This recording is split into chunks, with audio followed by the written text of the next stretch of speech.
Pemberian gratifikasi kepada pejabat dapat menyebabkan munculnya perlakuan istimewa, melemahkan pengawasan hingga melalaikan kewajiban, yang pada akhirnya menimbulkan pelanggaran terhadap hak asasi manusia.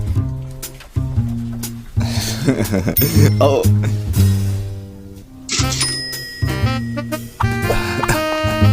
Pak, ini.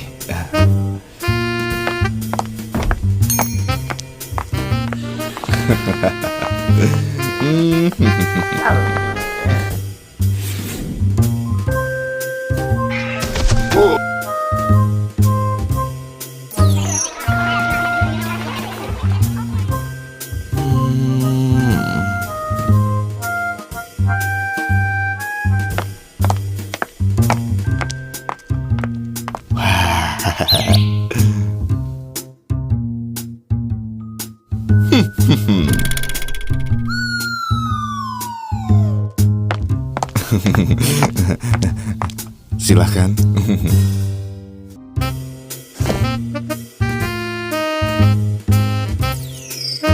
Sudah jadi, Kak.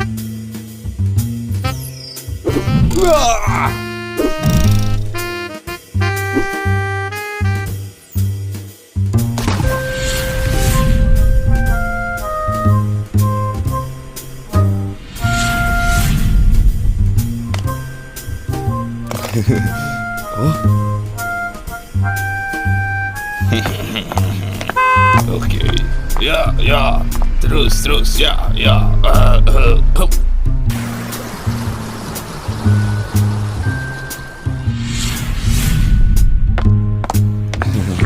Hah? Wah.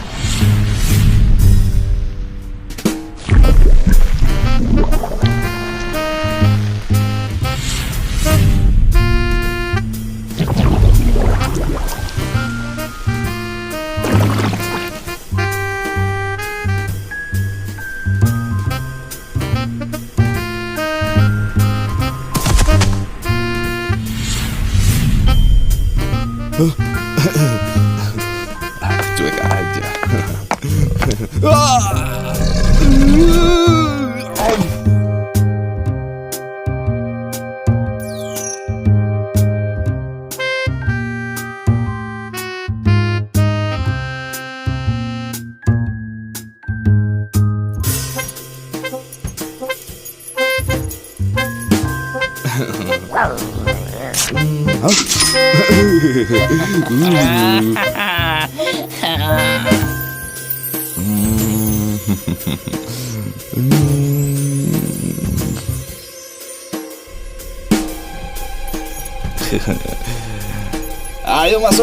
Ayo masuk.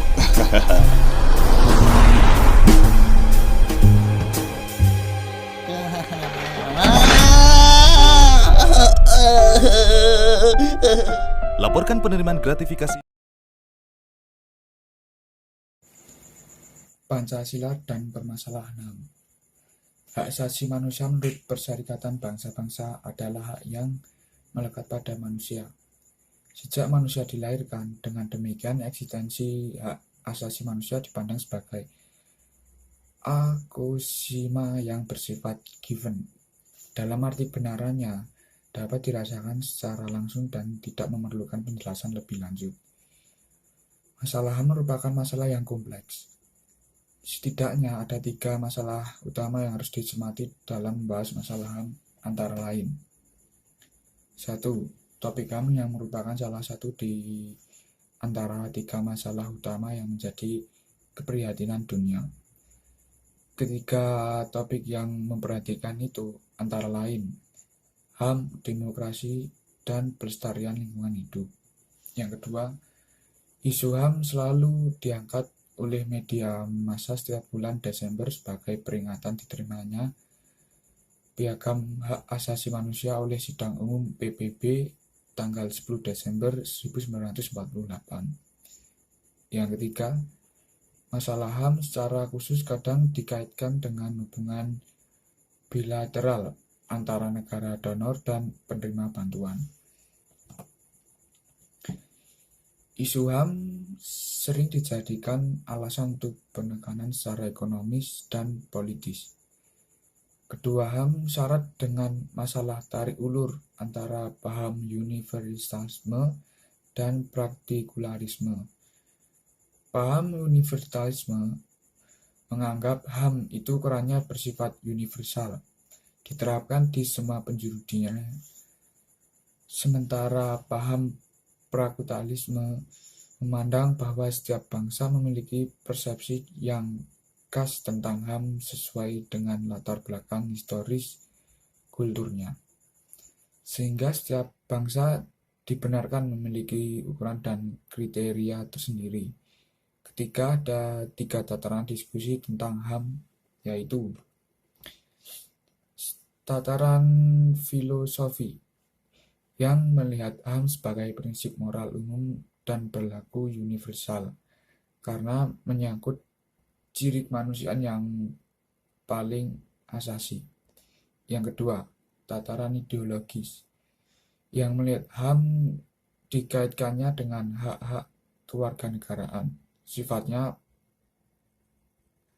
partikular karena terkait dengan bangsa atau negara tertentu. Yang ketiga, tataran kebijaksanaan praktis sifatnya sangat partikular karena memperhatikan situasi dan kondisi yang sifatnya insidental.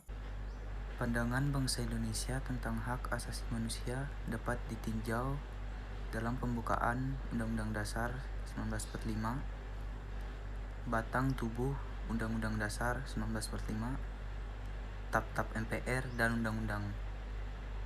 Hak asasi manusia dalam pembukaan Undang-Undang Dasar 1945 masih bersifat sangat umum. Uraian lebih rinci dijabarkan dalam Batang Tubuh Undang-Undang Dasar, antara lain hak atas kewarganegaraan pasal 26 ayat 1 dan 2, hak kebebasan beragama pasal 29 ayat 2, hak atas kedudukan yang sama di dalam hukum dan pemerintah pasal 27 ayat 1, hak atas kebebasan berserikat dan berkumpul dan mengeluarkan pendapat pasal 28, hak atas pendidikan pasal 31 ayat 1 dan 2, hak atas kesejahteraan sosial pasal 26 ayat 2, pasal 33 ayat 3, pasal 34. Catatan penting berkaitan dengan masalah HAM dalam undang-undang antara lain: pertama, Undang-Undang Dasar 1945 dibuat sebelum dikeluarkannya Deklarasi Universal Hak Asasi Manusia Perserikatan Bangsa-Bangsa tahun 1945, sehingga tidak secara eksplisit menyebut hak asasi manusia. Namun yang disebut-sebutkan adalah hak-hak warga negara. Kedua, mengingat Undang-Undang Dasar 1945 tidak mengatur ketentuan HAM sebanyak pengaturan Konstitusi Republik Indonesia Serikat dan Undang-Undang Dasar Serikat 1950, namun mengeluarkan pengaturannya dalam bentuk Undang-Undang Dasar yang diserahkan kepada DPR dan Presiden. Masalah HAM juga diatur dalam Ketetapan MPR Nomor 17 MPR 1998 tentang Hak Asasi Manusia. Pada bagian pandangan dan sikap bangsa Indonesia terdapat hak asasi manusia terdiri dari pendahuluan, landasan, sejarah, pendekatan, dan substansi, serta pemahaman hak asasi manusia bagi bangsa Indonesia. Pada bagian Piagam Hak Asasi Manusia terdiri dari pembukaan dan batang tubuh yang terdiri dari 10 bab 44 pasal pada pasal-pasal Piagam HAM. Ini diatur secara eksplisit antara lain hak untuk hidup, hak berkeluarga dan melanjutkan keturunan, hak mengembangkan diri, hak keadilan, hak kemerdekaan, hak atas kebebasan informasi, hak keamanan, hak kesejahteraan, kewajiban menghormati hak orang lain, dan kewajiban membela negara, dan yang terakhir hak perlindungan dan pemajuan. HAM merupakan Pancasila dan Undang-Undang Dasar 1945. Hak asasi manusia pada prinsipnya merupakan hak yang universal. Akan tetapi dalam pelaksanaan di masing-masing negara disesuaikan dengan konstitusi politik dan sosial budaya masing-masing negara. Indonesia sebagai negara yang merdeka dan berdaulat memiliki ideologi Pancasila Konstitusi UUD 1945 yang menjadi batasan sekaligus berisi pangkuan terhadap hak asasi manusia. Sebagai jauh nilai-nilai hak asasi manusia terkandung dalam Pancasila dan UUD 1945 dan dijadikan barometer Negara Kesatuan Republik Indonesia telah mengakui menghargai hak asasi manusia. Hal ini mengingat Piagam PBB yang memuat pangkuan dan perlindungan HAM baru lahir pada tahun 1948. Sesuai lahirnya NKRI pada tahun 1945,